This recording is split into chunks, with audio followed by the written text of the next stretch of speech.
তারেক রহমানের বিকল্প বাংলাদেশে কোনো রাজনীতি হতে পারে না।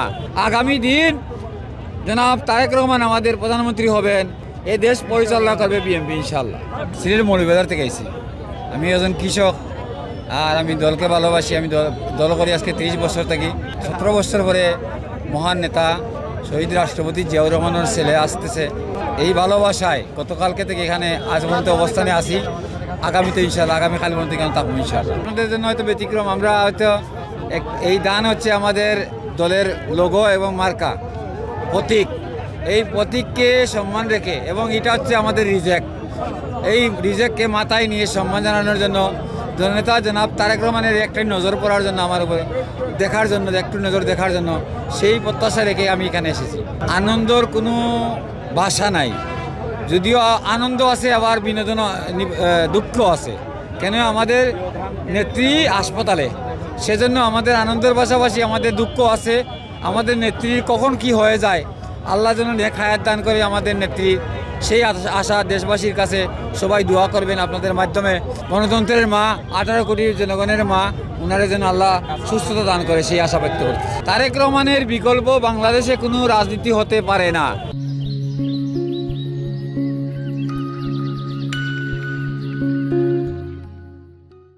বর্তমানে একই ব্যক্তি আছে বাংলাদেশের মধ্যে, জনাব তারেক রহমান। এবং তারেক রহমান দেশে আসার পরে এই যে ইন্ডিয়া চক্র, এই ইন্ডিয়ার ফ্যাসিস্ট সরকার, আগে ইন্ডিয়া ছিল এই দেশে, এই 5 তারিখের আগে এই দেশ ইন্ডিয়া চালাইছে। সেই ইন্ডিয়া মুক্ত এখন আমরা হইতাম পারছি না, যদিও ডক্টর ইউনূস অনেক ভালো কাজ করতেছে, কিন্তু ইন্ডিয়া মুক্ত করতে হলে ডক্টর ইউনূসের মতো আমাদের তারেক রহমান সচ্ছল থাকবেন ইনশাল্লাহ, সেই আশা প্রত্যাশা রাখতেছেন। 71-এর বিরুদ্ধে এরা কি ক্ষমতায় যাবে আপনি বলেন? 71-এর বিরুদ্ধে 30 লক্ষ মানুষের মা বোনের ইজ্জতের বিনিময়ে যারা এ দেশের বিরোধিতা করছে, তারা এখনও দেশের বিরোধিতা করে। তারা চিনা যায় না, তারা একটা জায়গাত গিয়া উবায় না, তারাই লোক গুপ্তচুর। এদেশের মানুষ তারেক শহীদ জিয়া, রাষ্ট্রপতি জিয়াউর রহমানের হাতে গড়া দলকে ভালোবাসে।